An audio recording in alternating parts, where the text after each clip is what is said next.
Hello, welcome back to my channel. Yes. So, this is the epitome of I ran out of content, so now I'm doing this type of stream. But, yes, I'm doing this because I ran out of content. Big up to Teal already in here. I think Rodri is gone next summer. I'm gonna be honest, if Man City don't fix up, that's a possibility. I'm being real here. Man City has got to fix up. Rodri is not a Man City fan. Like, people need to get it, yeah? If Man City is shit, Rodri won't care. Rodri will go to Madrid, so... Yeah, Man City need to fix up. His contract is getting very low as well. Time. I have a feeling he's got no patience for the shit show that is Man City. Well, of course he doesn't. He's already shown it, hasn't he? Done his interviews where he's calling stuff out. He said, I can't do it on my own. I'll need to help here. I'll need my teammates to do their job. I mean, he literally said, I need my teammates to do their part. Like, I don't know how much more obvious you can put it. Either you improve or I go. If he goes to Madrid after that smear campaign, then he's really stupid. I mean, at the end of the day, does dignity matter if you're winning Champions Leagues? Because, by the way, once you go to Real Madrid, you know they're gonna say he was the deserved to win it as well. So if you go there, the smear campaign goes away. Because that's ongoing, that smear campaign. But now he becomes the Madrid player. There's no more smear campaign. So I don't know. I'm gonna be honest. I don't know. It's Rodri. I'd like to believe he stays. But anyhow, I'm going to be doing this with a tier list maker, but I've also got statistics here ready, and I'm just going to go through a lot of stuff. I'll go through the club one by one, and at the end, I'll show you the tier list I've created. But now I'll just be talking face to face. You know what? Face to face. Very lovely. And then when I'm done, again, I'll bring back the screen here so you can see what I've filled out. He's off, Alf. Who is? If he goes to Madrid, I'm done with him. Nah, I don't blame him 1 second if he goes to Madrid. I don't blame him 1 second for that. I'd more so blame the board. I think that's on the board. Like, you've had plenty of time to renew his contract. Blame that on them. Anyhow, the club we start off on, alphabetical order, if you're wondering, is Arsenal. Because they're the first alphabetically. So Arsenal, I think, has had an interesting window. Now, I will include the academy products they brought through as well. So they did bring through Max Dauman, who's a very good kid, but he's barely played. So let's not get too excited about Dauman. He looks solid, though. He looks solid. More interesting, I think, is Nkapie, who they've bought. I mean, it's a loan transfer with an obligation to buy, I believe. So Nkapie is at Arsenal right now. I think he's a very solid centre-back. I think he played great for Leverkusen. Don't think a centre-back is what they needed, though. I think they needed a full-back. Possibly even two. I think they needed a left winger and a right winger and a 10. Okay, they've gotten there with a left winger. It's Madueke. I don't think that's good enough.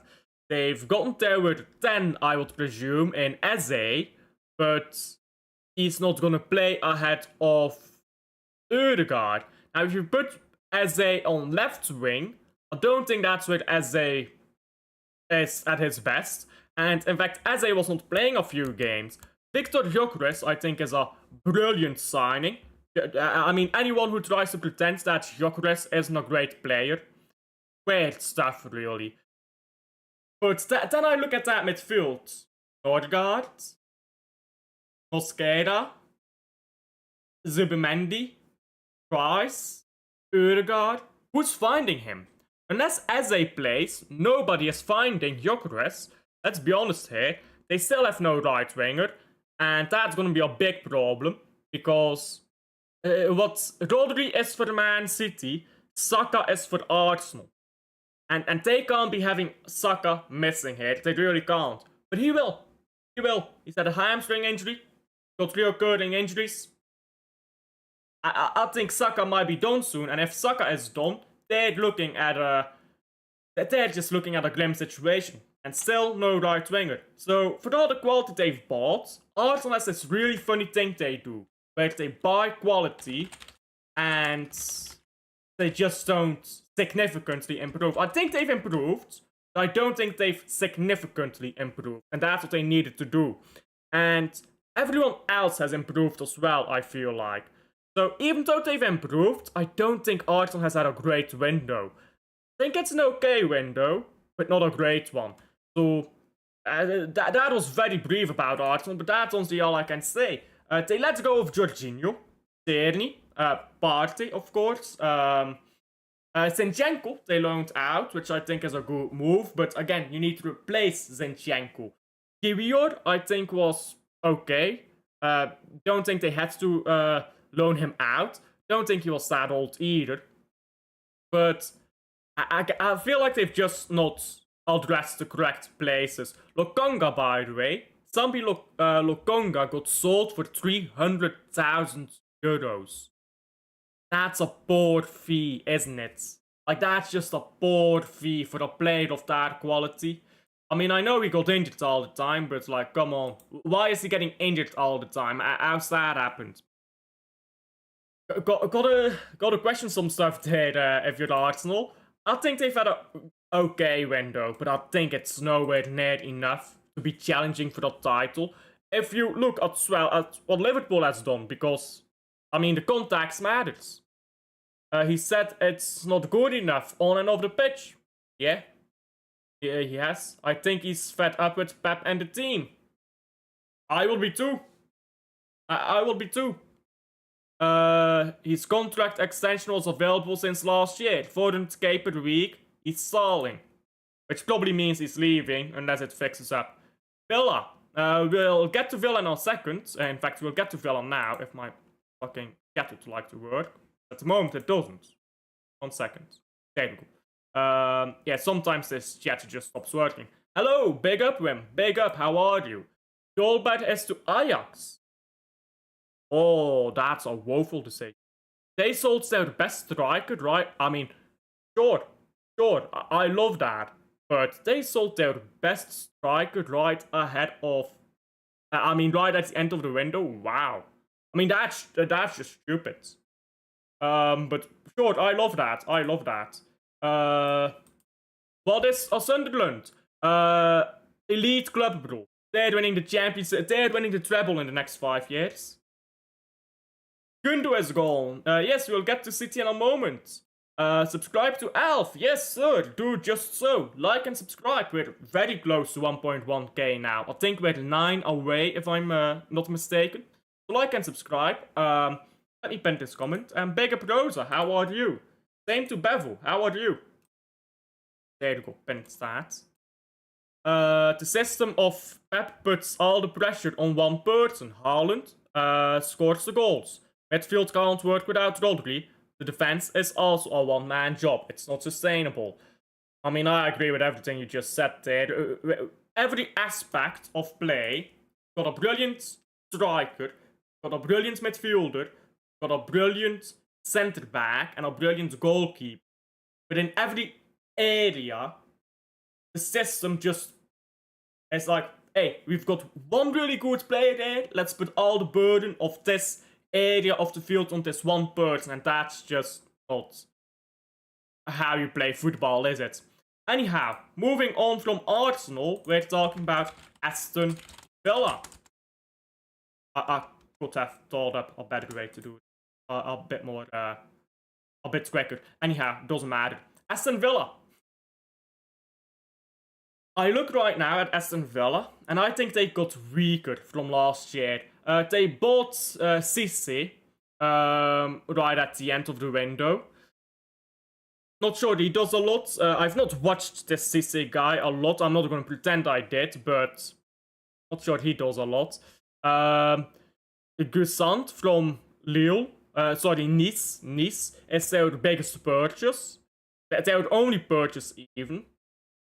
I mean, he's not really doing anything for I mean, he's not a starting quality player in the Premier League.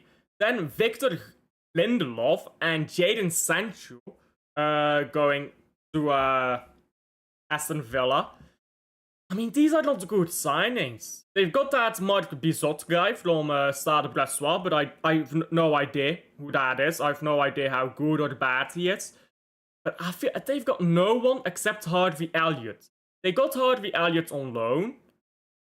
And yeah, Harvey Elliott, yeah, don't get me wrong, Harvey Elliott is a good player. But I feel like they needed to do more, especially with the amount of players they've sold. They sold Jacob Ramsey. They sold Berenchea. They sold Bailey. They sold Coutinho. Dendonker. These are solid players that they've sold. They brought some kids through, Olivier Zizek, but he's been loaned out, so it's not like he's gonna do anything for them this season. I mean, all their players coming in are just okay, and I think, by the way, Berenchea, when I watched him in La Liga last season, because he was on loan to, I believe, Villarreal, solid player. I think they could have used a player like him, but they loaned him out. Jacob Ramsey, again, who they've sold, I think is a big loss. Honestly, a very bad window for Aston Villa. They've just not gotten anyone. They've lost some quality. Not a lot, but they've lost some quality. And they've only brought one academy player through to improve that. And that academy player is going out on loan. So it doesn't matter, does it? Aston Villa, very poor window, if you ask me. Good, what about you? I'm doing great as well. Thank you for asking. Michael is angry on TTD of Ajax. Alex Cruz, big fraud of Ajax. Where's TTD? Anyhow, big up to Michael. Pep and Rodri will leave at the same time. Rodri won't stick around for the new manager. That depends, doesn't it? Rodri can only leave at the end of the season. If Pep gets sacked right now, I'm not saying he will. But in this hypothetical world, Pep Guardiola gets sacked right now, Rodri will still be here until the end of the season, so that's not precisely necessarily true. I mean, it probably is, but you get my point. Let's not do semantics here. Anyhow, moving on from Aston Villa, there's Bournemouth.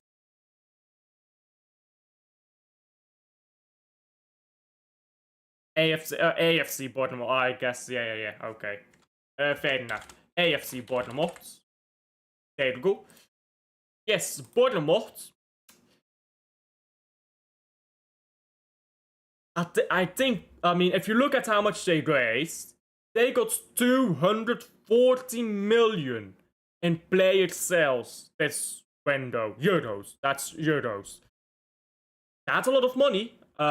They sold Zabarny, Dean Huijsen, Kerkes, Dango Ouattara, Anthony, Jaden Anthony, and then a few other guys who I don't really care about.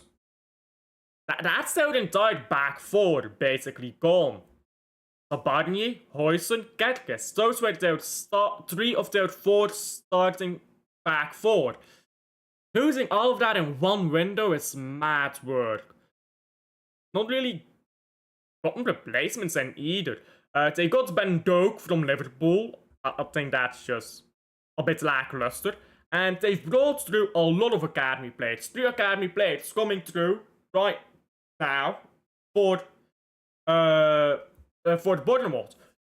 That's a bit quick, isn't it? To be relying on your academy like that. And again, it's because they've sold all of these guys. They let Neto go on a free transfer. Don't think he was that good anyhow, but still. I think Bournemouth has 2 different facets to their transfer window. Monetarily, it's a very strong window. But I think that they've gotten worse. They've gotten a lot worse. So, financially, arguably the best window this season. but just football-wise, it's woeful. They're just going down. So I'll give it an average. I'll call it average, to be honest.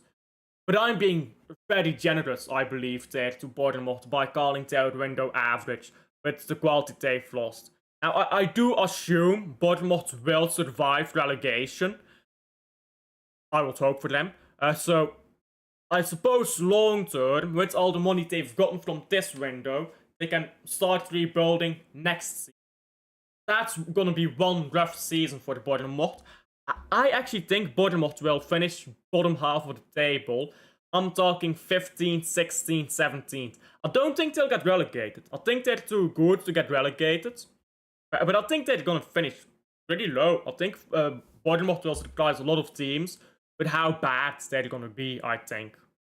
I mean, especially when you lose an entire back four. I mean, that's ridiculous, isn't it? Ortega might go to Turkey. Oh yeah, he's still there. There. Oh, we'll get there when we get there. Next up, Brentford. Brentford, guys, they might have lost Thomas Frank, but you know what? They've still got players there. Let's talk about who left first. Mbeumo is the obvious one. That's a lot of money in the pocket. Johan Wissa leaving. Not a problem, because Johan Wissa was already going to be benched to Igor Thiago anyhow. Igor Thiago was injured last season, so you didn't see a lot of him. But Igor Thiago would have benched Johan Wissa. They sold Newcastle a bench player for nearly 60 million euros. They sold Mbeumo, a good player, don't get me wrong, but not world class, for 70 million euros. They sold Flekken, an outdated goalkeeper, for 11 million euros. I mean, think about this, yeah. Flekken being sold, paid for Gallagher. Gallagher of Liverpool, a very, very, very solid goalkeeper for Liverpool last season, who did his job while Alisson was injured. I think it's a very solid choice. Not good enough to be a Liverpool goalkeeper, but for a Brentford, I think he's better than Flekken. And selling Flekken has paid for Gallagher for them. By the way, I do believe Gallagher is homegrown, which also matters if you're gonna challenge for Europe or European spots, which I think this team can do. Nordegaard leaving, I mean, how the fuck are they getting 11 million out of Nordegaard? I mean, that's ridiculous. They replaced, by the way, they replaced Nordegaard with Jordan Henderson. Jordan Henderson, old experienced player, very solid off the bench, I think. Or will be very solid off the bench for them. They got Reece Nelson from Arsenal on loan. I mean, financially, it's a very good window. But then you look at the quality as well. Mbeumo leaving, I think is their biggest hit. But as long as they can just find a system without Mbeumo and feed Igor Thiago, I think they're still solid. And in fact, I think they're better with their new goalkeeper is better. I think their back line looks better. Their midfield probably looks better. And now you're just asking the question, is that attack without Mbeumo going to be able to match the levels of last season with Igor Thiago, who is an improvement on Johan Wissa? I think you might be able to do that. I think that... I'm gonna be real, yeah. I think Brentford are going under the radar. They've had an elite window. People are not noticing Brentford, but I am. I am, bro. Brentford has had an elite window. Guehi collapsed because Glasner threatened Palace and said he will resign if Guehi is sold to Liverpool. I mean, fair enough.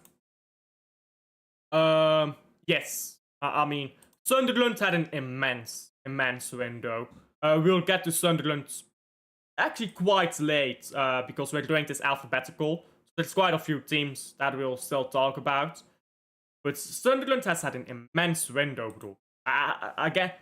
People are sleeping on Brentford and Sunderland, but bro, some of these teams have had immense windows. Some of these teams have rebuilt completely, set up for financially for the next 2 or 3 years. Sunderland has set up for not only survival, but very comfortably surviving the Premier League. Sunderland will be challenging for top 10. For the get relegation battle, yeah? They're not gonna be in a relegation battle. By December, they'll have gotten 30 points already, which usually is enough to escape relegation. A lot of these teams, yeah, I swear it down, a lot of these teams, because there's always so much focus on the big 6 teams, yeah? A lot of these teams are having absolute blinders in window right now. Anyhow, next up is Brighton. We will rate these teams after City lose to them. Hope we don't. Bayern in Europe had probably the worst window. I probably should put in here that this is Premier League, but I don't agree. I think Bayern had an okay window. They got Star, which is an improvement. They got what's his name? Fuck's sake. Name is slipping out of my mind. Liverpool player. Well, former Liverpool player, I guess. Oh, God's sake. Oh, one moment. Name Luis Diaz. There you go. I think Luis Diaz is going to be solid for them. I don't think they had a great window, but I don't think it was a bad one either. To be fair to them. Anyhow, let's get on to the next team here, which is Brighton. They got Costolas from Olympiacos. I'll be honest, never watched him. No idea how good he is. More interestingly, is they got the Kuiper. Kuiper, 20 million euros by the way. This guy has played Champions League multiple seasons in a row. He's a 2 times Champions League round of 16 player. He's gotten Europa League round of 16, I believe. He's gotten to the semi-finals of the Conference League. This guy is mad experienced in Europe and very good in Europe. Was a starting player in all of those teams I just listed off as well. He's a Belgian international. He's incredible at crossing. Defending, okay, not great, but okay. I mean, we saw what he did against Man City, didn't we? He tore Man City apart from that Brighton left-hand side, Man City right-hand side. He's a very solid player there. He's gonna be, I mean, leadership-wise, to have a player of that level of European experience in a mid-table Premier League team, that's immense. That experience is immense. Because people like to talk about Prem experience, this experience. What about European experience? How many mid-table teams can say they have a 23, 24-year-old player who's got more European experience than most footballers will ever have? I think Brighton is challenging for top 6, 7. Top 7. Let's say top 7. They're challenging for the European spot. They got Coppola from Hellas Verona, who I think is okay. I didn't see a lot of him. I saw maybe 1 or 2 games of him. He's okay. Not really sure what his level is though. And that Costolas guy, I think he makes or breaks their window. Because they did sell Pedro, they did sell Dingra, sold Enciso, Estupinian, Barco, Tarek Lamptey. By the way, that's right back we could have signed. Sima, Evan Ferguson,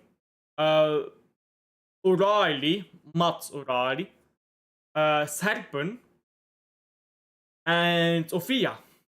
That's a full 11 that they've sold, not to even include their loans and stuff. They've had to go out of a lot of players. Okay, some of them didn't play, I know, but still. Well, I think the quality of Costolas makes or breaks their window. If Costolas ends up being a baller, they'll get European football. If Costolas is not worth the money, I think that's where it breaks them and doesn't get them European football, which I think has to be the goal for Brighton now. I know they're just a good team to watch and everybody loves watching Brighton and all of that stuff, but at some point you have to challenge for Europe. Just being good to watch and making good money isn't enough. They've got to challenge for Europe at some point. That's why I think it's a good, potentially a good window, but again, it depends on how good is that Costula as a guy who I've not watched. What's the obsession with Company being Pep's replacement? I don't think he's ready to take on Pep's legacy yet. I mean, I don't care. Comes in after him. The club will find the correct guy. Paulinho is a profile we desperately need. He was excellent for Fulham. He's thriving at Spurs. Paulinho and Rodri pivots will lock down our midfield. I mean, sure. I don't mind that. This board in reality laid back and set on our recent success. After the treble, they started acting small and arrogant during the windows. Yeah. But a lot of clubs do this. You win something, go to sleep. I've won a trophy. I'm sleeping now. A lot of clubs do this. Look at Newcastle. We'll get to Newcastle in a moment. Newcastle won something, went to sleep. Look at championship winners. Usually, if you win the championship, you get relegated. Why is the team that wins the second division the most likely to get relegated again? Because they win something, and then the British... I'm not sure if it's fair to call it British or call it English. Then the English mentality kicks in, and everyone goes to sleep. English people, no offense here, there's this culture of arrogance. I like to call it a culture of arrogance, where the moment you achieve the least impressive thing ever, you feel like you're top of the world.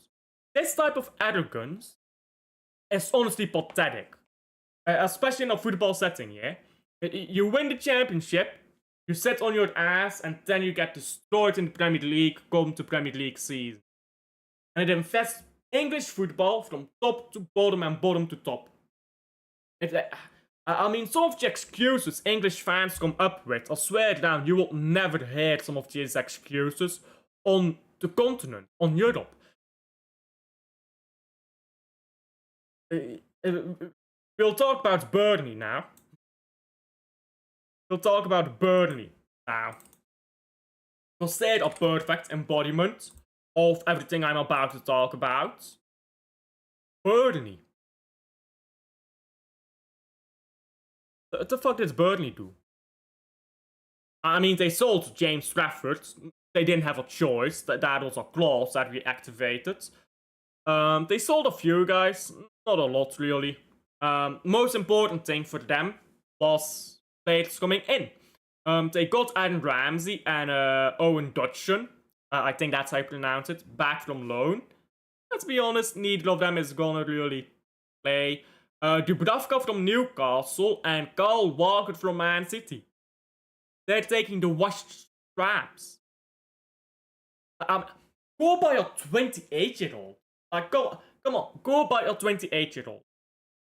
Why are they buying a washed Kyle Walker or washed Dubravka? Go buy someone who's entering his prime. Experience does not mean a player who's well beyond washed. Experience means someone coming into his prime. That's what experience is. That's not what they bought. They bought Jacob Brun-Larsen from Stuttgart. I'll be honest, don't know who that is. Could be great, could be woeful. They have some signings which I do rate. They got Jaden Anthony from Bournemouth. I think he's a solid player. They got what's his name? Ogochukwu. Terrible pronunciation, I know. From Chelsea. And Broja from Chelsea. Not great players, but for the relegation side, that's the type of players that that are an improvement from the championship level. Other than that, they didn't really buy anyone. And you look at the relegation teams around Burnley, they're spending like mad. They're saying, bollocks, we will survive the Premier League. And Burnley, in comparison, quite weak. And maybe it's a shame for Burnley, because if Burnley was promoted for the last season and was coming up in the 24-25 season, that window might have been among the stronger ones. But I feel like for this season, it's not good enough. I don't think it's good enough for this season. Newcastle bought 2 excellent strikers. Not sure I agree on that, to be honest. They won't miss Isak. Also not sure if I agree on that.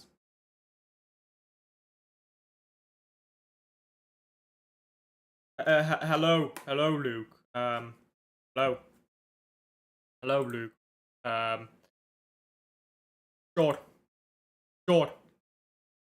Sure, Luke. That happened. That's something that happened, Luke. Okay. Sad days. Chelsea. Let's talk about Chelsea. I think Chelsea have had an okay window. I get there's a lot of teams with okay windows, but I mean, it's the truth. Every single Big Six club's transfer window is overrated. And you're the Big Six club, you've got a lot of fans who talk a lot of shit. Your window is gonna get overrated. So, by virtue of being a Big Six club, Chelsea's window is overrated. Selling Madueke, Nkunku, João Felix, Petrovic, Hugo Woku, Dewsbury Hall, why did I pronounce it like that?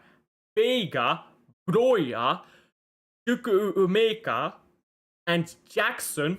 Jackson is a loan fee with obligation to buy. That's 10 players they sold. Honest to God, you could not pay me to accept some of them at Man City. Out they've sold some of these players, and meanwhile, over in Man City, we're talking about, oh, we can't sell out players. It's immense. I mean, they made, because people ask, how can Chelsea afford to spend so much money? They made a ridiculous amount of money. 332 million euros. Let me see how many pounds that is. 332 euros to pounds. It's 289 million pounds. Jesus Christ. 1 second.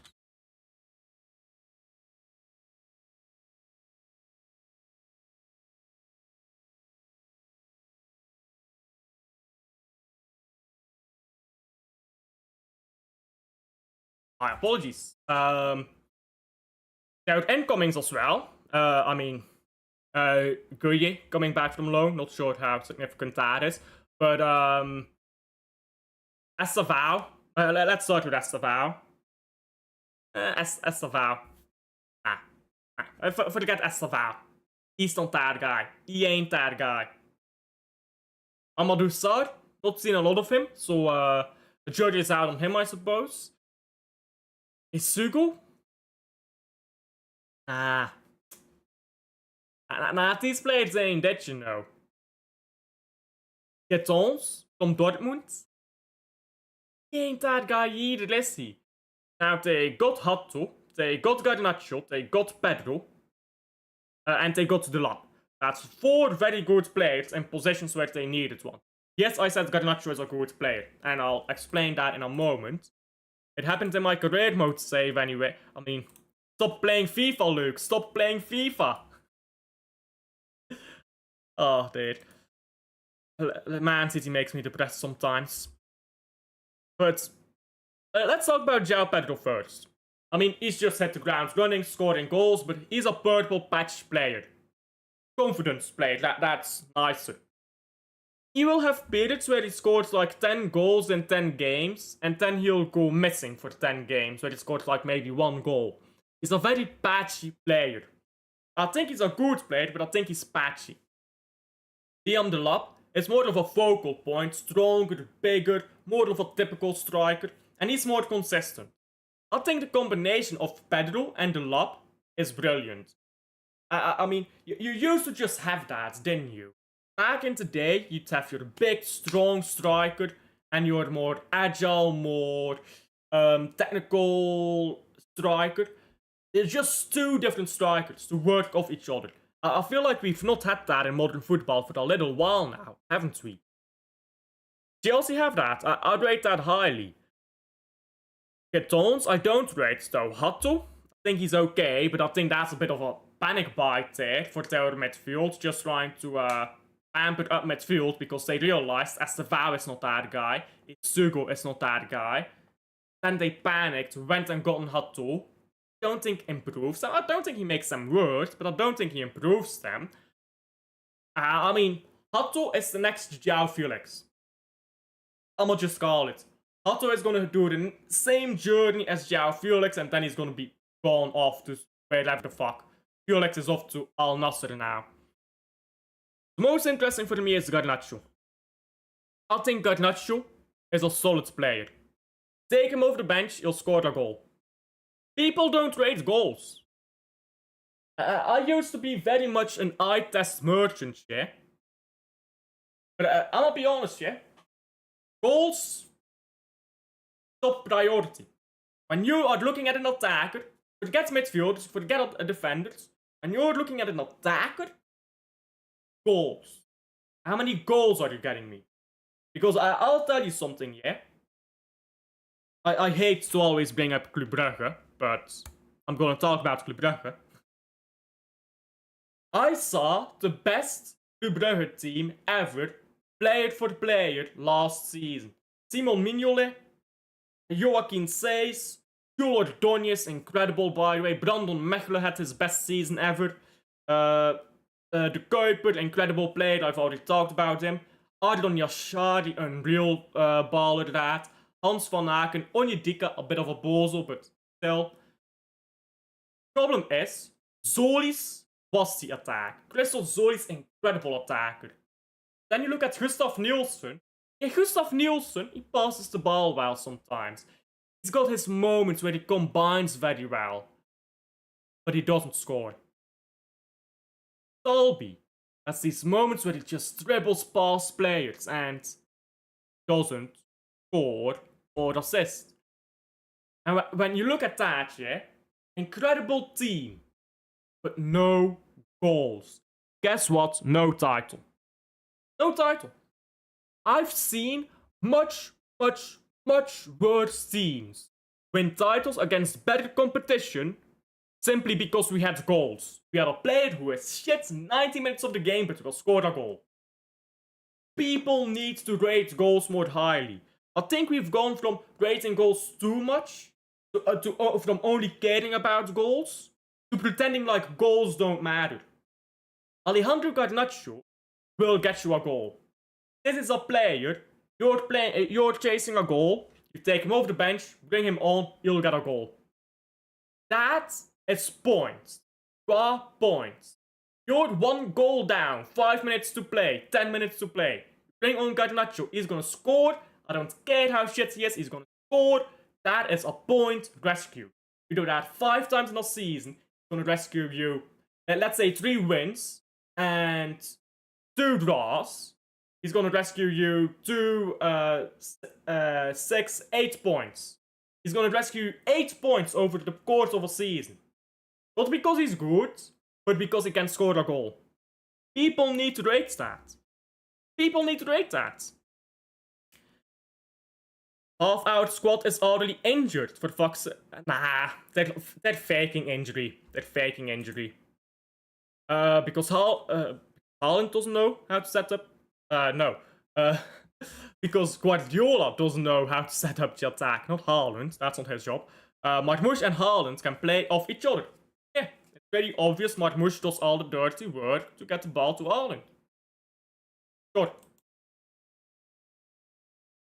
I'm always cooking. Big up to Patrick. Big up to Patrick. Issue is people want technical players who can look good on the ball. Goals win games. Hey, goals win games. Winning games wins titles. Let's put it this way. Yeah? Is Brennan Johnson a good player? No. But why did Tottenham win the Europa League. Because Brennan fucking Johnson was in the right place at the right time to score the goal. And held his nerves to get the ball in. Goals win trophies. You don't win trophies when you've got a bunch of technical ballers, but none of them can find the net. I mean, what do you even call it at that point? What is that? That's like a roulette. That's like a circus. It's like a circus. Moving the ball around everywhere except the goal. Robotic players who can score need to be respected. Garnacho for Chelsea, yeah, is gonna be solid. You know what? Talking about Chelsea has made me realize that their window is better than what I've actually said. They've had an elite window. But they have to go win something to prove it. They have to go win something to prove it. I'll put it as good for now. I'll put this as a good window for now. But we can come back to that at the end, I suppose. Next team up is Crystal Palace. Okay, we're not even halfway through, are we?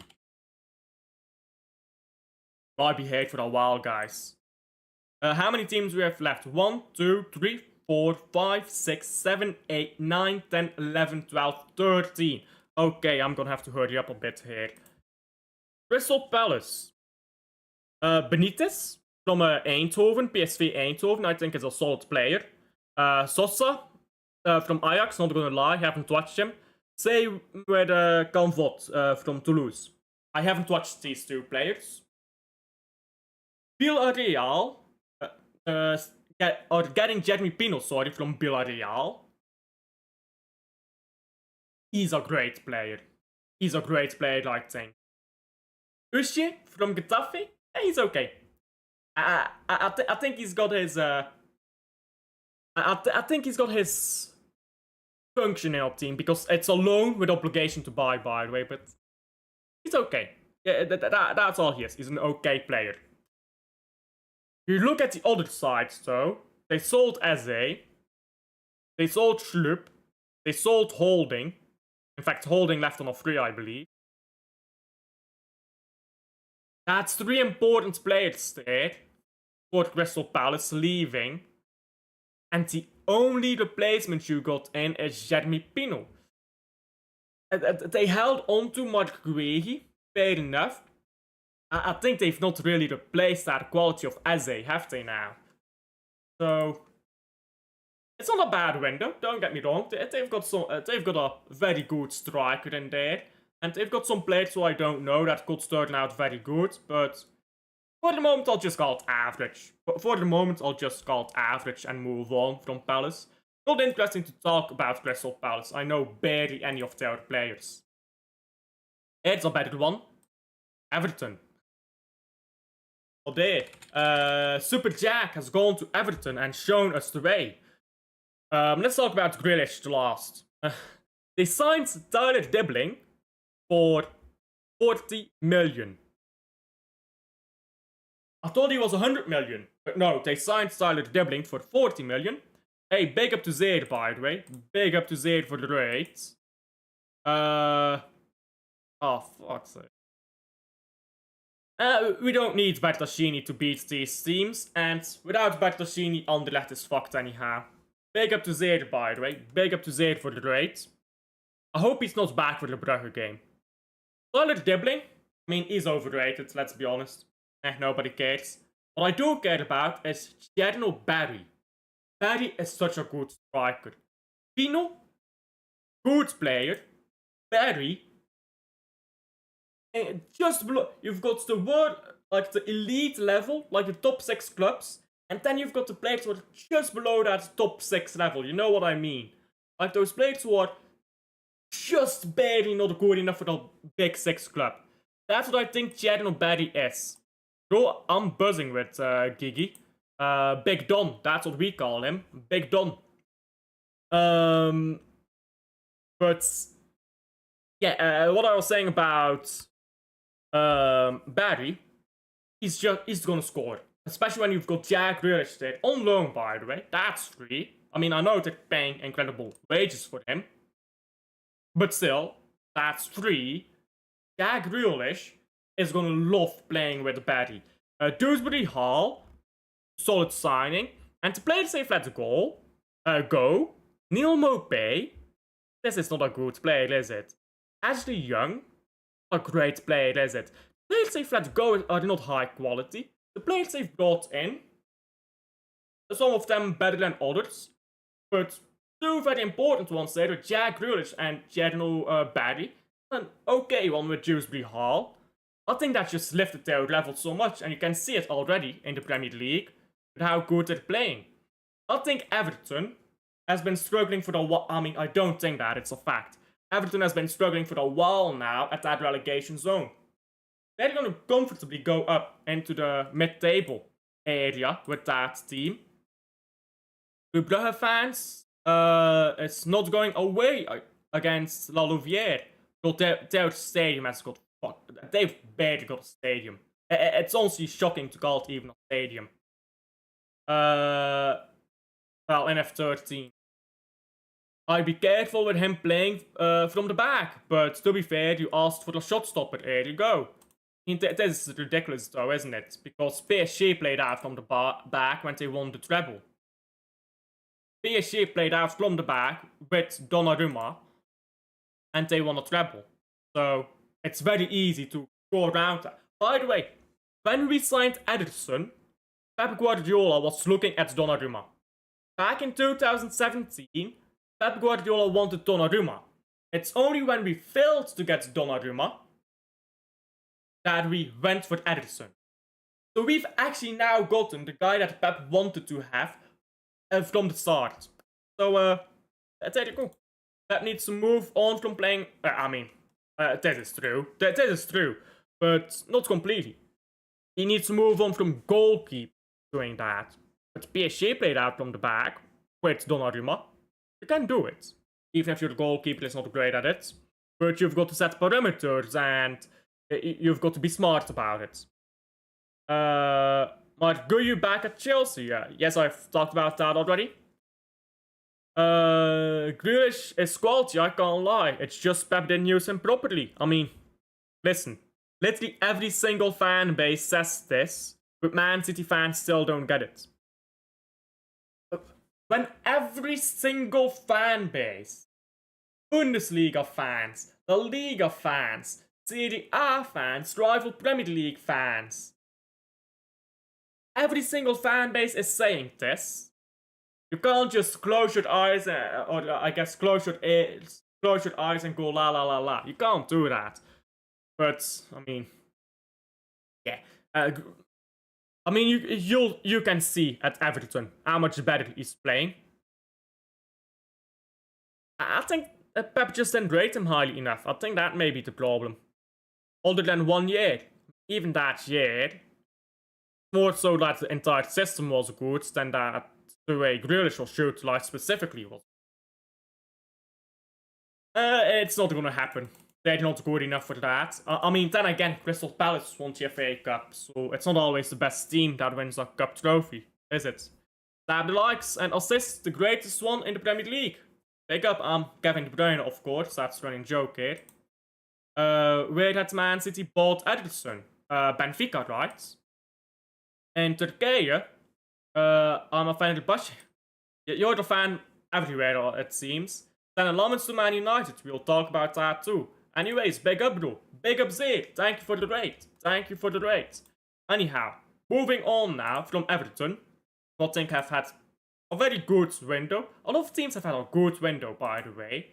As just a side note here. A lot of teams have done good work this window. Last year, the Premier League was dull. This year, a lot of teams have said, bollocks, last season was woeful, we didn't spend anything, let's go spend some money. Maybe because Man City won that APT. How did we think about it? Man City won that associated party transaction case, and a lot of teams are now going out making signings. That related? No, who cares? Who cares? We're not here to talk about the Premier League rules, just about the signings. Right, Forest. They sold Danilo. I don't think that's a big loss. They sold Sosa. I don't think that's a big loss. They sold Matt Turner. I don't think that's a big loss. They sold Lewis O'Brien. Not a big loss. There's one big loss in all the players they've sold, and that's Ilanga. I think they did a great job to hold on to, what's his name? Ben White. Not Ben White, Gibbs White, sorry. I mean, last name is correct enough. But they've got some quality players. I think McAtee replaces Ilanga just fine. Not same position, but he replaces the quality. Zinchenko, if they use him as a midfielder, I think is a solid option. Not if they play him in left back as a midfielder. Solid option. Douglas Luiz is still an okay player. He's not gonna be world class, but he's still okay. So we're talking about losing one proper good player, but replacing him with the quality of McAtee, the quality of Endoy from Bologna, who I think is solid, not great, but just solid. Hutchinson is what I'm a bit confused about. I don't rate him that highly. He's an Ipswich player.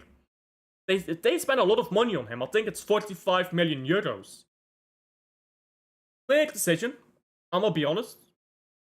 But I mean, if it pays off, and he has a absolute smashing season for Forest, fair enough. I think Forest is just another one of those teams who've had a good window. They lost some quality, they replaced it, and maybe even improved a bit. Not quite elite, but again, very good. Just very good. And financially, by the way, if we're talking about Forest, they did make a lot of money, but they lost more money than they made.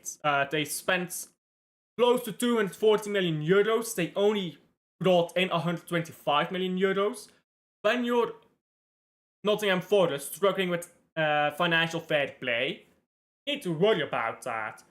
But I mean, what has Forest done in the past? They've just ignored the rules. And to their credit, ignoring the rules worked just fine. Grimsby Town had cheated against Man United and Grimsby Town got a fine. No, they didn't. I mean, maybe they got a fine, but they didn't cheat. Man United is shit, that's their problem.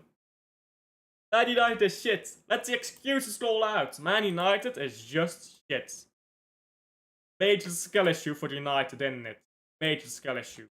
Anyhow, next up is Fulham, who had a bored window, in my opinion. They sold Pereira, who I think is a solid player for them. They let Vinicius go on a free. Didn't replace them. They got Chukwueze. Okay. They got some dudes from Shakhtar Donetsk. They got two players I don't know. Other than that, they did nothing. Willian retired. Luke Harris, who I thought was a solid player. They sent him off to Oxford. Gordo sold to Strasbourg. They've done nothing. They have done nothing. Fulham have literally done nothing. And in doing nothing, they got worse.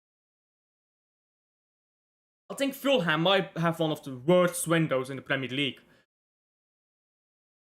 They've still got quality there, don't get me wrong, but they've not improved anywhere. They've lost some quality in some places and they've improved nowhere.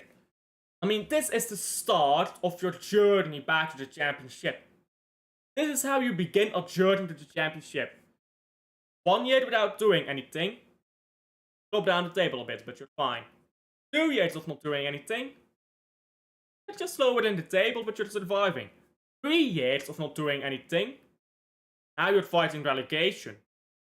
Now you're panicking. Now you're making signings. Now players don't want to come, and after 4 or 5 years, you're relegated. This is how it usually begins, with just these lazy, lax, uneventful windows. That's how you move to that relegation zone. That's only one window. They're not gonna get relegated. Not anytime soon, at least. But this is generally how you start a journey to relegation, isn't it? Just woeful. I mean, just one player to replace Pereira. No, nothing. Nothing. I think that's shocking. I really do think it is. Next up is Leeds. Now, Leeds, they let go of a lot of players that I don't know. I'm not gonna pretend that I know the players they've sold. I don't watch Championship. What I do know is Bordeaux. Very good centre back. Bordeaux is a Belgian centre back. As you know, I'm Belgian. I watch Belgian footballers. I think Bordeaux is a very good centre back. If you play on deep block, just sit back, which I assume Leeds will do, he's gonna be very solid. Slow, but that's fine. Because he'll sit deep and he'll clear the ball and he'll go in for the challenges and he'll block the shots. He does all of that. Very good. Nemesha, Lucas Nemesha from Wolfsburg as well. Solid player in there. Just add a bit of depth. Longstaff, Okafor. These are the players that are right about what you'd want to get as a relegation contender. These are the players who raise your level, get you to compete for survival rather than just throw in the towel, you're getting relegated. They brought through an academy player, which is always good to see. They got Calvert-Lewin, who's a proven player in relegation battles. Listen, it might sound silly, but being used to the sensation of being in a relegation battle can be useful when you find yourself in a relegation battle. This is a player who can keep the heads calm. It's like when you're in a title race, you want players who have had experience with title races. When you're in a relegation battle, you want players who have experience with relegation battles. Calvert-Lewin is a player who's got experience with that. And again, they've got quality as well with Bordeaux, with Nemesha, with Longstaff, with Okafor. I think they've had a very solid window, and to be honest, I look right now at Sunderland. I'll look at Leeds. I think these two teams are not getting relegated. I think Burnley is getting relegated. I think they've had a woeful window. I think Wolves. I'm getting ahead of myself now, but I think Wolves is gonna have to sweat. West Ham, they better hope that Jared Bowen puts in a world-class season again. I think both Leeds and Sunderland could very well escape relegation. I really do. And then you're looking at other teams who have had other windows, and some of these teams that we don't expect to get relegated might still get relegated. Anderlecht fans are saying Woter out. I mean, they've not liked him for a while, have they? Vinicius Vulham, ex-PSV. Ex-Vulham now as well. The Kevin guy, Shakhtar Donetsk. Yes, him. Bob isn't any better than Savio. Yes, Savio doesn't score the goals, but he's a creative machine. Bob just dribbles like Doku. I mean, that's just not true, though, is it? Against Wolves, he got the assist for Tijani. Against Wolves, brought the ball on a play, or he brought the ball to Tijani, which led Tijani to cut it back and Haaland to score. I mean, he's played one bad game. I mean, this is ridiculous. Played one bad game against Brighton, and now suddenly he's like Doku, who's played a bad career. Forget one bad game, he's never been good anywhere. I think that's very hard. And Bob has proven to be able to do it in the big moments where it really counts as well. I think that's very hard on Bob. Anyhow, moving on from Bob and Leeds, Liverpool. Again, Big Six club. Every single Big Six club their window is overrated because Big Six fans talk too much. It's true. Man City, Liverpool, Chelsea, Man United, Tottenham, Arsenal, all of these fan bases, they talk too much. It's just a universal thing with being a big club, I suppose. So Liverpool's window is overrated. Doesn't mean it's a bad one. But people are acting like this is the greatest window in the history of football. Real Madrid bought like Kaká, Ronaldo and Bale in the same window, by the way. So, no, it's not the greatest ever, but it's a very good one. Alexander Isak, Florian Wirtz, bang. 20 goals right there. Alexander Isak is scoring 20 goals. Wirtz is assisting those 20 goals in the Premier League. Bang. Immediate great partnership. Tiki, incredible backup striker to have. Who's probably going to play alongside Isak, by the way. He's not just going to be a backup, he's going to play alongside him. Kerkez, one of the best fullbacks in the league. Then Frimpong. Frimpong coming in to replace Trent is kind of like... Nah. But it's okay. Because they've improved in midfield. They've improved in attack. Luis Diaz, by the way, leaving. Ekitiki and Isak coming in. That's an immense improvement in the attack. Leone. They've bought Giovanni Leone. Okay, player. Don't watch much of Parma. So I'm not going to talk too much about him. But he's an okay player from what I've seen. They're improving. They're just improving. They let Harvey Elliott go on loan, who wasn't good enough anyhow. They brought through that Rio kid. Rio looked very good, doesn't he? Szoboszlai is finally starting to find his start. Not really a transfer that, but still. They managed to get rid of Nunez and Kansa, who I don't think were good enough. I mean, these are improvements. These are improvements, you know. Tsimikas loaned out because they couldn't sell him. I don't think Tsimikas was good anyhow, so that's an improvement as well. They are winning the league title. I mean, when you can with confidence say that Liverpool is winning the league title, where the 2nd of September can all say with confidence Liverpool is winning the league title. When you say that with confidence, well before the title is done, I mean, it's an elite window, isn't it? I don't need to tell you about the quality of these players. This is the thing. Don't need to explain why these players are good. Don't need to gas up Liverpool to you guys. We know why they're good players. And pretending otherwise, words. Okay, just tell me don't watch Bundesliga. Like, honest to God, all these people squirts or Isak is gonna flop. But some people are desperate, you know. I mean, pretending like this window wasn't incredible for Liverpool, I don't get these people, I really don't. And then people say, oh, you're glazing Liverpool. No, Liverpool went out, got the best attacking midfielder in the market, and got one of the best strikers in the world. Not the best, but one of the best. And they got, as a backup, another very solid striker, who's probably going to play alongside him as well. And they went and replaced their right back with a very solid left back. I mean, they've gotten stronger in every area. Attack, defense, midfield, it's all stronger now. That's an incredible window. So as you can see from my title, it's not quite the best, and I'll explain why when I get to Sunderland. Incredible window. But now we move on to Man City. The Holy Grail. This is what we've been waiting for. There's a City shirt there in my background, which I just unceremoniously threw there because I was too lazy to do my laundry today.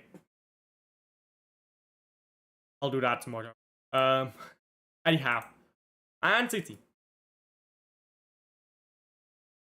Big up, by the way, to him. Big up. Thank you for coming in today. Like and subscribe, by the way, to anyone who's in here who hasn't yet done either one of those two. Like and subscribe. Help a brother out. But no. Man City. What a woeful and yet exciting... You know what it is, yeah? You know what it is? Have you ever eaten sushi with wasabi? You know what I mean. Sushi with wasabi. Delightful taste. Your mouth is melting away. Then the wasabi hit. You want to die. It's a delightful taste. But that wasabi makes you want to die. That is the Man City transfer window. Another way I can put it. Imagine you're homeless. You're homeless. Your right leg is missing. And someone comes, gives you your favorite food and says cheer up. That is what Man City have done. Danny Reinders. Wonderful player. Great player. Absolutely great player. Cherky. Just unreal talent. Generational talent right there. Trafford Salt goalkeeper. Incredible backup goalkeeper. Donnarumma. Best goalkeeper in the world. Maybe second best if you say Courtois. All of these are great. But this is the Simpson meme. Where you have Simpson looking all fine and dandy. And then you have the back, which nobody sees or wants to talk about. And that back is Man City going into the transfer window. The top 3 priorities. A creative player for when De Bruyne leaves. Done. Okay. A defensive midfielder if Pep does not rate Nico Gonzalez highly enough in the 6, which he doesn't. Not done. A right back. Not done. 2 of the 3 biggest priorities in the window were not met. You can go get all the fancy toys you like. I love a Ferrari. But I'ma be honest, a Ferrari does nothing for me and I cannot go eat. A Ferrari is useless to me when I have no house.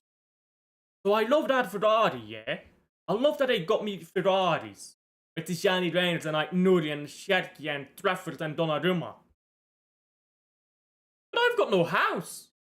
I've got no ride back. I've got no house, bro.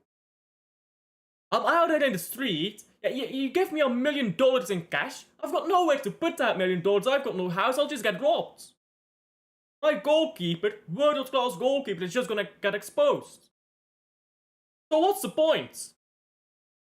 I mean, if you get $1 million and you make it to the bank quickly enough, you can go buy a house, I suppose, but maybe a poor analogy there, but you get my point.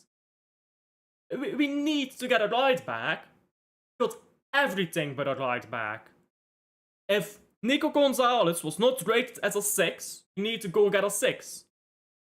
We got 2 midfielders, neither of them a 6. You got a left back, which, sure, improvement, but not the top priority. It's an improvement, don't get me wrong. It wasn't the top priority. And then to add insults to injury. Claudio Echeverri. When you talk about that, Claudio Echeverri loaned out. This is a player who will, if you're losing 2-0 to Spurs, who do you bring off the bench? Bernardo Silva or Echeverri?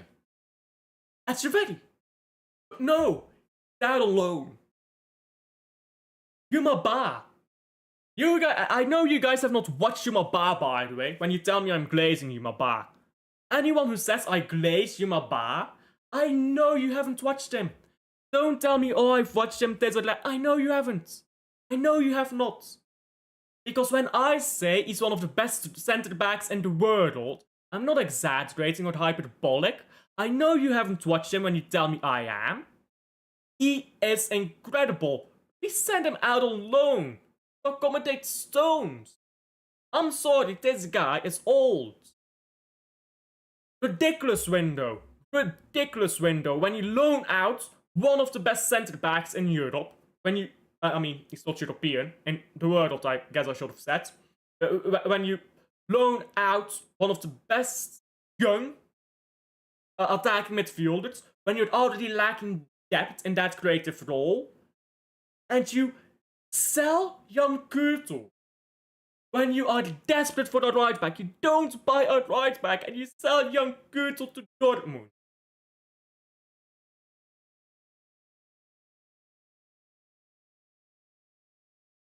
Honest to God, I have never seen £400 million spent whilst accomplishing nothing. That's what Man City did. Because the top 3 critical areas are right back, a defensive midfielder, and a winger who can score, still not addressed. I didn't even get to talk about wingers. But yeah, Haaland can't score every... I'm sorry, I don't get how good Haaland is. He can score 30 goals a season. You need 100 goals, or close to 100 goals, let's say 80 goals, to win a league title. Haaland is not scoring 80 goals. You can't go blame Haaland because he didn't score 80 goals. He's gonna score his 30 goals. That's gonna be good. But you need other players there who pick up the goals. Who's gonna pick up the other 50 goals? Doku? Oh, he's dancing over the pitch, bro. I don't care. Go to a fucking dance club. On the football pitch, lacks technique. Don't take it from me. Take it from Johan Cruyff, yeah? Johan Cruyff, great quote. Technique is not doing tricks or dancing on the pitch. Technique is one touch, one pass, perfect weight into the perfect area so your teammate can receive perfectly. All the tricks, you can do that in a circus. That's a Johan Cruyff quote. Don't argue with me, argue with Cruyff. We don't have technique in that front three, let's be honest. We don't have goals other than Haaland. We don't have a right back. We don't have a backup 6. Unless you want to put Tijani there, I suppose. But we've got the best goalkeeper in the world who's gonna have to 1v20 every single Premier League team who comes our way. Great. Great. Honestly, pathetic. I can't lie. It's honestly pathetic. By the way, there are a lot of right backs available. For the people who say there aren't any good right backs available, there are so many good right backs available. It's actually silly. It's actually silly. I've got a list of, I think, 16 right backs at this point. I mean, I'd have to compile my list. I can get that list to 20 right backs that I would actually take at Man City, yeah? I'll do that at some point, and I'll do a stream. I've got a great stream idea. 1 second, I need to plan this. I'm gonna do this Saturday or Sunday. Give me a moment. Schedule. Sure, I can do this Saturday. 20 right backs for City. Stream. There you go. And that's planned in. There you go. I'm getting stream ideas while we're doing a stream here. Right then. Man United. Right, I need to change this first. Man United is up next. Man United's front three is massively overrated. So I'm quickly gonna go through the front three of Manchester United. Sesko, Cunha, and Buemo. That's 75 million each. They spent 75 million on each of those. Think about that for a second. Don't say anything. Don't say anything. Just, I'm gonna give you guys 10 seconds to silently think about what I just said. Silently think about that. Make your own opinions. Don't take my opinion. Make your own opinion. Think about it. I'm gonna give you 10 seconds now.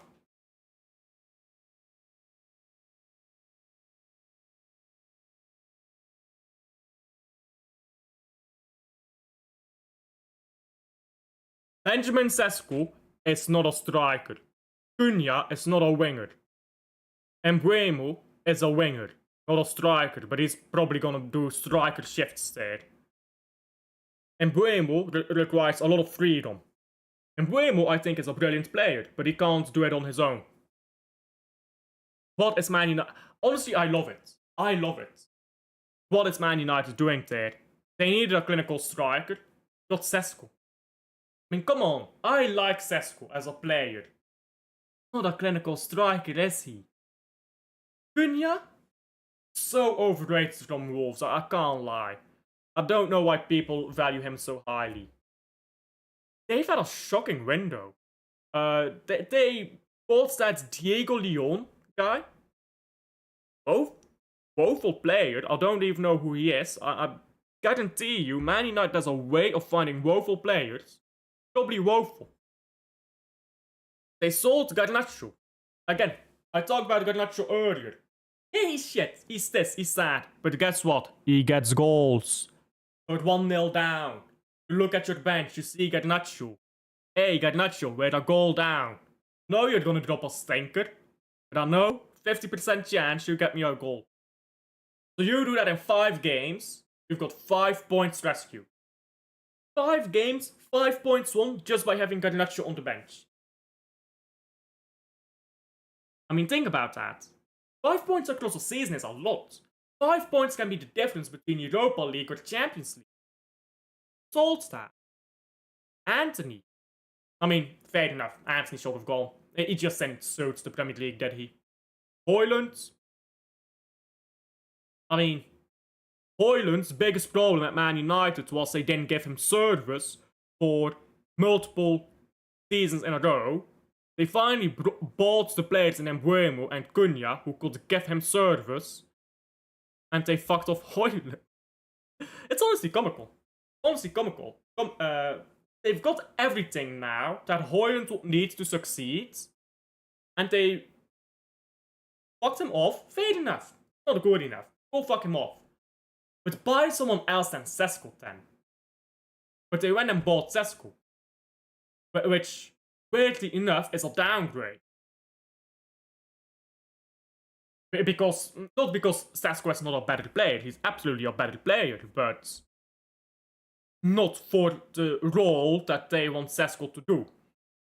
Unless they're gonna play false 9 Cunha. Jesus Christ, imagine that. Oh, Jesus Christ. Wrap up the club if they do that. Honestly, I would love that. They'd get relegated if they did that. Please, please. God have mercy. Give me false 9 Cunha. God have mercy. That's not happening though, is it? Sancho? Fucked off again, because I don't know why. Rashford. Not a player who gets goals. A good player who's been ruined by Man United. Johnny Evans retiring. Christian Eriksen, who, I mean, yeah, Christian Eriksen is shit, isn't he? But, like, they've not improved. Like, I look at this Man United team. They got Sané Lammens. Now, I can talk about Sané Lammens. I actually watch the Belgian League week in, week out. Sané Lammens, very, very good goalkeeper. No Courtois. Calm down. I know Man United fans think he's Courtois. It's no Courtois. He's a very good goalkeeper. That's a massive improvement. But that's not gonna... I mean... Yeah, you've got a great goalkeeper, but your defense is still shit. So... where are you going? Nowhere, really. You need to sort out the defense first and then the goalkeeper. A good goalkeeper is all well and fine, but look at Simon Mignolet. Simon Mignolet was one of the best goalkeepers in the Premier League, and yet he looked shit because he had one of the worst defenses in the Premier League. A good goalkeeper is quite meaningless with a woeful defense, so...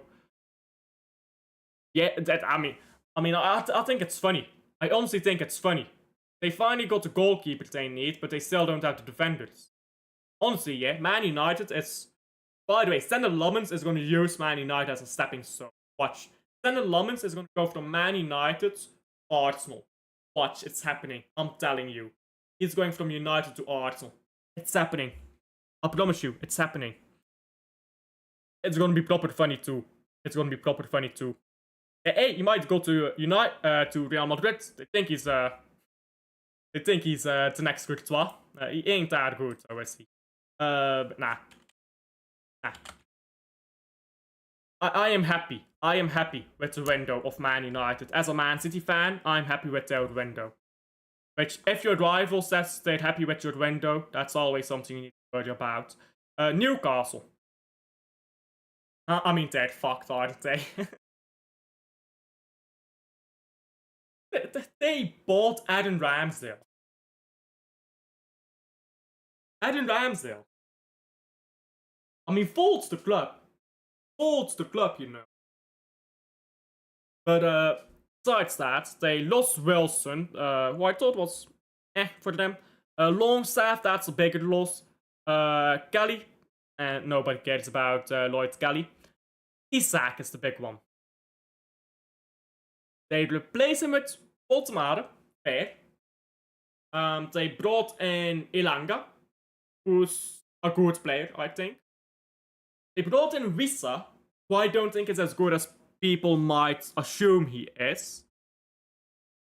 So they bought a really good striker in Voltemade, who's going to use him as a stepping stone. They bought Ilanga, who I like, but not that top quality player. And I mean, that's it. Ramsey, I mean, Jacob Ramsey, sure, he can be sold for them. You know what the thing is with Newcastle, yeah? It's not that they had a bad window, just that they didn't change where they're at. Yeah, they replaced... Sure, they did replace Isak with Ilanga, Voltemade, Wissa. But they didn't improve. And I feel like you need to improve. This window, all the other clubs are improving.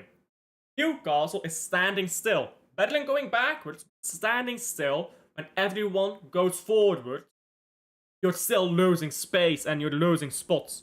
I don't think they get Champions League again. Because they're in the Champions League now. They've not improved significantly. They're just standing still, everyone else is going past them. I think they'll struggle to get top 6, to be honest. If the Champions League proves to be very challenging for them. See, what is their Champions League draw, by the way? Let's look at their games. Because if you have easy games, I mean, they start off with Barcelona. They start off with Barcelona and Union Saint-Gilloise. Union Saint-Gilloise and St. Hills. They're fucked. They're proper fucked. If you don't know, by the way, Union Saint-Gilloise and St. Hills is like Newcastle. I mean, it's a perfect tie. You know how Newcastle away is just a fucking... It's hell. Newcastle away is hell. Union Saint-Gilloise at St. Hills. Oh. They're gonna get a taste of their own medicine. They're gonna lose 1-0. I tell you right now. They're gonna lose 1-0 in St. Hills. They're proper fucked with that first 2 fixtures. Then they get easier ones though. Benfica at home. Bilbao at home. Athletic Club technically. Marseille away. That should be manageable. Leverkusen away is going to be tough, I think. Then they get PSV at home and PSG at home. Eindhoven and Paris. Eindhoven at home. Paris away. I think that's doable, to be fair. Their first 2 games are kind of fucked. Oh, it's beautiful, by the way. It's beautiful. They get Barcelona, then Bournemouth away. We know away, Newcastle isn't as good as at home. Then they get Arsenal at home, and after that they get St. Hills and then Nottingham Forest. Oh. And yeah, you know, in St. Hills they're about to expend all their energy. I mean, it's gonna be lovely. Newcastle is gonna go 1 win. In fact, 1, 2, 3, 4, 5. Newcastle is gonna go 0 wins in 5 games, all competitions. I will be here for it. I mean, that's delicious. That's delicious. I'm excited to watch that. Anyhow, moving on from Newcastle is the other black and white club. Any white, this one. Tottenham. Tottenham Hotspur. Liverpool will... Nah, we're coping. Come on now. We both know that that's scope.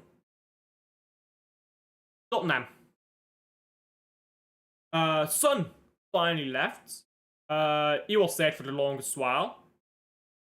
They sold Brian Hill, who was a stellar player. You know what, by the way? Why did they not bring Brian Hill to Tottenham?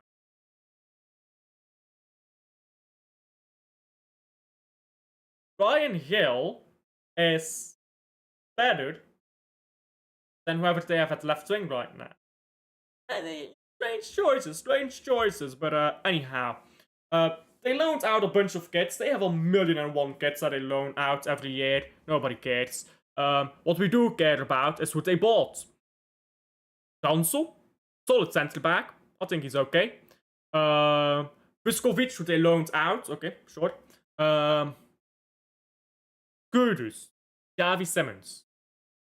I mean, talk about a good attack team. They've got Solanke in the middle. Solanke is by no means a great striker, but he's okay. Solanke is okay, yeah. And you got a coach like Thomas Frank, who can make okay strikers like Johan Wissa. Again, Johan Wissa is not a top striker, he's an okay striker. But Thomas Frank can make okay strikers, score 20 goals a season. So you got that manager with that striker. Then you have right-wing Kudus. Down the middle, you have Javi Simmons. I mean, that's nasty. Then you've got Paulinho sitting in there, and I guess Paulinho will play with Bentancur.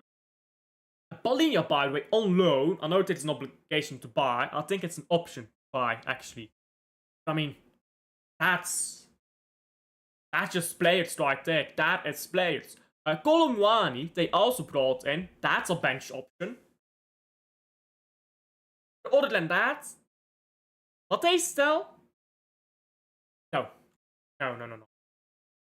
What they sell is not it.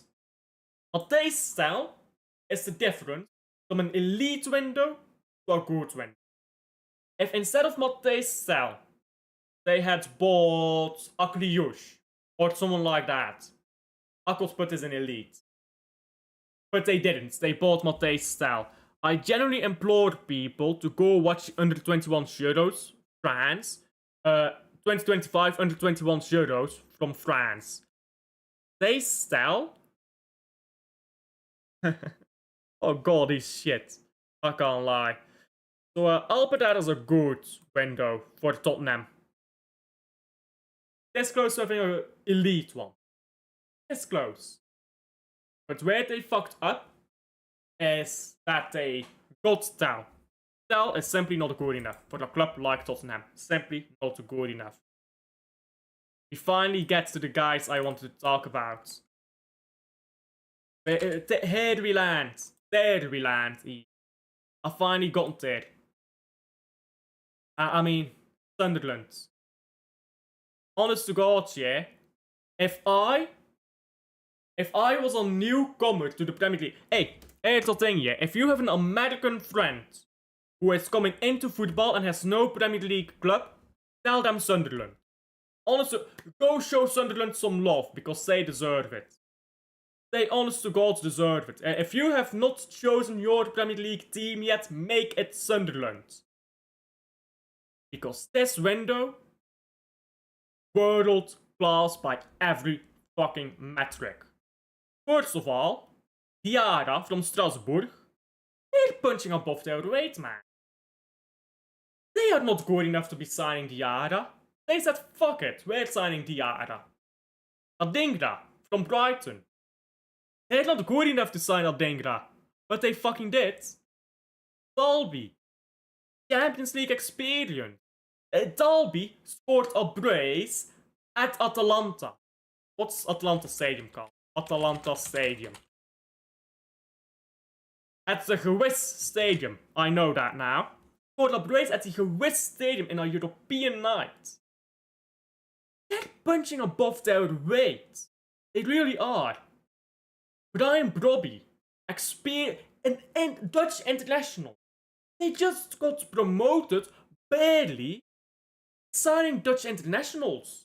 Granit Xhaka, the captain of Invincible side.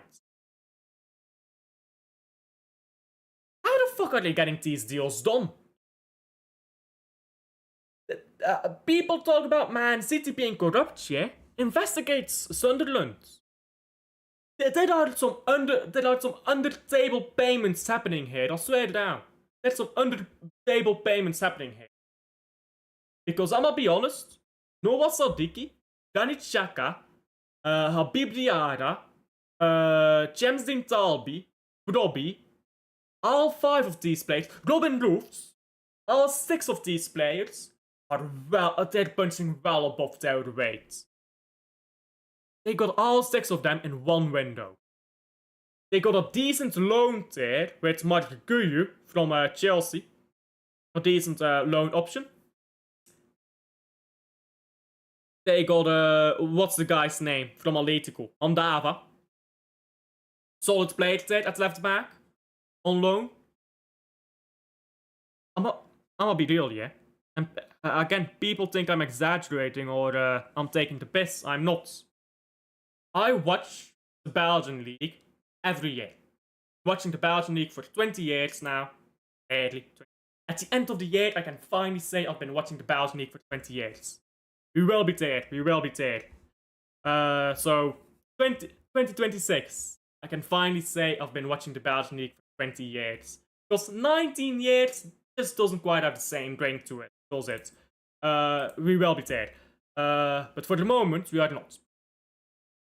Sadiki, Xhaka, Diarra. It's one of the best midfields in the Premier League. I'm being serious here. That's one of the best midfields in the Premier League. Sadiki should not be playing for the league. For Sunderland. Sadiki should be playing for a club like Aston Villa. Granit Xhaka should be playing for a club like Arsenal, where he used to play. He's still at that level. Yara, he should be playing at a Brighton. I think he'd be great at Brighton, actually. These are players well above the level of Sunderland. They just attracted all 6 of them in one window. By the way, there are bench options. Enzo Lefebvre. That's not a bad option on the bench, is it? This is the best window I have ever seen by a club who's just been promoted. This is the best window by a newly promoted club. And don't give me Leicester, because they've been up for 2 seasons at that point. They have signed quality everywhere. They will not be in a relegation battle. They will not be there. They will be competing for top 10. That is how good they are. In fact, if their goalkeeper can do some heroics, they could very well finish top 10 comfortably. That's what? I mean, I expected nothing from Sunderland, who made some good money on sales, by the way. They made some good money with Job Bellingham and Tom Watson and Aqua. They made some good money on sales. But I expected nowhere near this quality from any relegation team in the window. Absolute quality they have accumulated. That's a world-class window.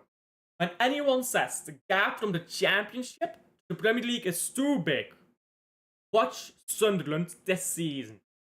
Because they will piss their way to top 10. Eh? They'll get top 10. And anyone says, oh, the gap is too big, bollocks. Your teams are not trying hard enough. Look at Sunderland. They gave it their all. They got incredible players that they had no right to sign. Because they fucking tried. Sometimes it's that simple. You try your best, you get rewarded for it. You try your best and it just doesn't quite work for you. Oh well, you go again next year. Most of these clubs, they do not try their best. And Sunderland has just shown that. Rico Lewis, Nunez isn't good enough. Now, he probably will lose to Sunderland away. I mean, Stadium of Light is still a proper stadium as well. I mean, Sunderland is a Premier League quality team. Let's be real, they've not been in the Premier League for a while, but they have every right to be a Premier League team. I mean, they should be there. At least in my mind, I always considered them a mid-table Premier League team. I guess maybe because I grew up with them in the mid-table there, but yeah, they're a very solid team. Even now, they're a very solid team. Especially now, shall I even say. Especially now. Right then. Last two. West Ham. The Hammers. I'm gonna be honest. I don't know a single player, bar Todibo, of the players, or Callum Wilson. They got Callum Wilson right. Other than Sodibo and Wilson, I don't know a single fucking player that they bought. They sold Kudus. They sold, or loaned, sorry, Alvarez, Edson Alvarez.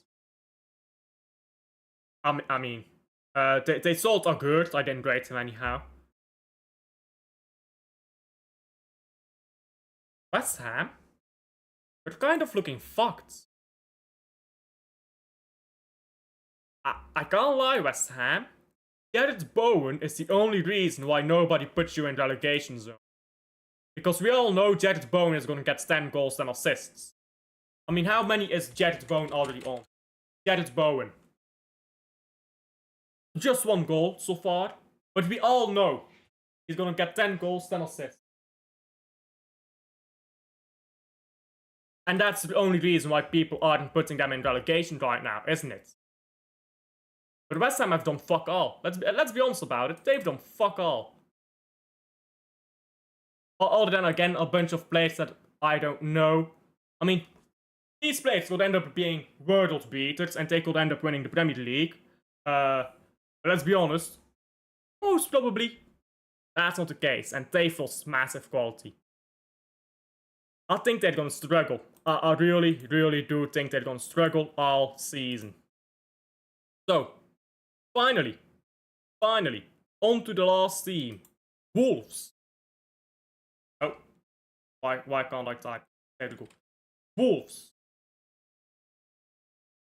They're in the same boat as West Ham. In fact, they're even worse.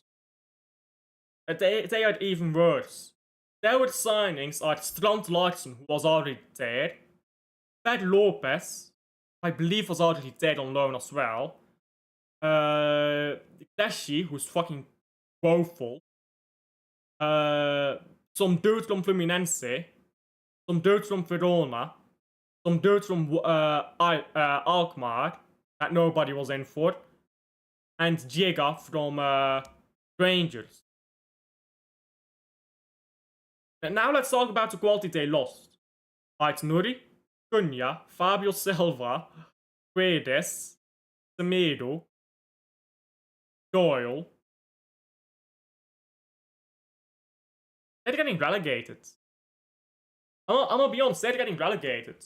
Tolu Arogdari is a very good striker, but he's not saving them. I think they've had the worst window in the Premier League. I'm just looking, yeah. I'm right now looking at just all the transfers. I mean, this is woeful. Not improved. They've gotten worse everywhere on the pitch. Defense has gotten worse. Field has gotten worse. Attack has gotten worse. They're getting relegated. Like, Man City spanked them 4-0, and Man City is not in a very good shape right now.